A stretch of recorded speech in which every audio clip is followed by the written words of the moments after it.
మోదీ ప్రభుత్వం మహిళా రిజర్వేషన్ బిల్లును లోక్సభలో ప్రవేశపెట్టింది. అసలు ఈ బిల్లు ఏంటి? ఇది ఎప్పటినుంచి పెండింగ్ లో ఉంది? ఇప్పటి వరకు ఎందుకు ఆమోదం పొందలేదు? ఈ బిల్లుపై గతంలో వచ్చిన అభ్యంతరాలేంటి? ఇప్పుడు చూద్దాం. మహిళా రిజర్వేషన్ బిల్లును 1996లో తొలిసారి పార్లమెంట్లో ప్రవేశపెట్టారు. అప్పటి ప్రధాని హెచ్డి దేవేగౌడ ప్రభుత్వం 1996 సెప్టెంబర్ 12న ఈ బిల్లును పార్లమెంట్లో ప్రవేశపెట్టింది. 81వ రాజ్యాంగ సవరణ బిల్లుగా దీన్ని తీసుకొచ్చారు. కానీ ఈ బిల్లు పాస్ కాలేదు. లోక్సభ, రాష్ట్రాల అసెంబ్లీల్లో మహిళలకు 33% రిజర్వేషన్లు కల్పించాలని ఈ బిల్లులో ప్రతిపాదించారు. ఈ 33% రిజర్వేషన్లో షెడ్యూల్డ్ కులాలు, షెడ్యూల్డ్ తెగలకు ఉప రిజర్వేషన్లు కల్పించే నిబంధన ఉంది. కానీ ఇతర వెనుకబడిన తరగతులకు రిజర్వేషన్లు కల్పించే ప్రతిపాదన ఈ బిల్లులో లేదు. ప్రతి లోక్సభ ఎన్నికల తరువాత రిజర్వ్డ్ స్థానాలను మార్చాలని బిల్లులో ప్రతిపాదించారు. రాష్ట్రం లేదా కేంద్రపాలిత ప్రాంతంలోని వివిధ నియోజకవర్గాలకు రొటేషన్ పద్ధతిలో రిజర్వ్డ్ సీట్లను కేటాయించొచ్చని సూచించారు.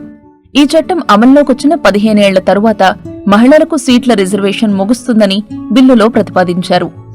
దేవేగౌడ ప్రభుత్వం తొలి ప్రయత్నం చేసిన 2 ఏళ్ల తరువాత అంటే 1998లో అటల్ బిహారీ వాజ్పేయి ప్రభుత్వం మహిళా రిజర్వేషన్ బిల్లును మరోసారి లోక్సభలో ప్రవేశపెట్టింది. అయితే ఎన్డీఏ కూటమికి మద్దతిస్తున్న కొన్ని పార్టీలు బిల్లుని వ్యతిరేకించాయి. దీంతో బిల్లు ఆమోదం పొందలేదు. వాజ్పేయి ప్రభుత్వం 1999, 2002, 2003, 2004లో కూడా మహిళా రిజర్వేషన్ బిల్లును ఆమోదించడానికి ప్రయత్నించింది. కానీ అవేమీ ఫలించలేదు.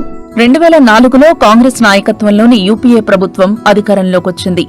యూపీఏ ప్రభుత్వం ఏర్పడిన తరువాత మన్మోహన్ సింగ్ ప్రధానమంత్రి అయ్యారు.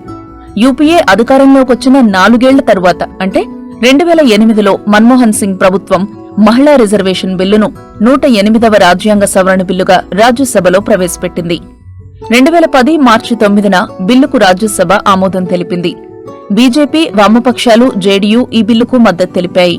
యూపీఏ ప్రభుత్వం ఈ బిల్లును లోక్సభలో ప్రవేశపెట్టలేదు. మహిళా రిజర్వేషన్ బిల్లును సమాజ్వాదీ పార్టీ, రాష్ట్రీయ జనతాదళ్ వ్యతిరేకించాయి.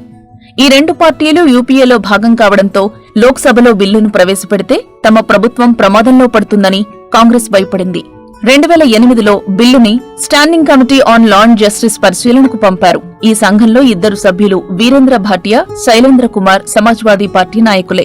మహిళా రిజర్వేషన్లకు వాళ్లు వ్యతిరేకం కానప్పటికీ బిల్లును రూపొందించిన తీరుతో వారు ఏకీభవించలేదు. పార్టీలు 20% టికెట్లు మహిళలకివ్వాలని, మహిళా రిజర్వేషన్లు 20% దాటకూడదని వాళ్ళిద్దరూ సిఫార్సు చేశారు. 2014లో లోక్సభ రద్దు కావడంతో ఈ బిల్లు కూడా ఆటోమేటిక్ గా ల్యాప్స్ అయింది.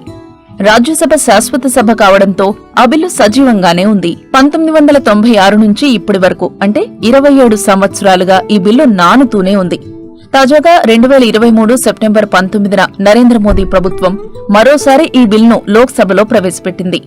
ఈ బిల్ చట్టంగా మారితే చట్టసభల సభ్యుల్లో ప్రతి 3లో 1 మహిళే ఉంటారు.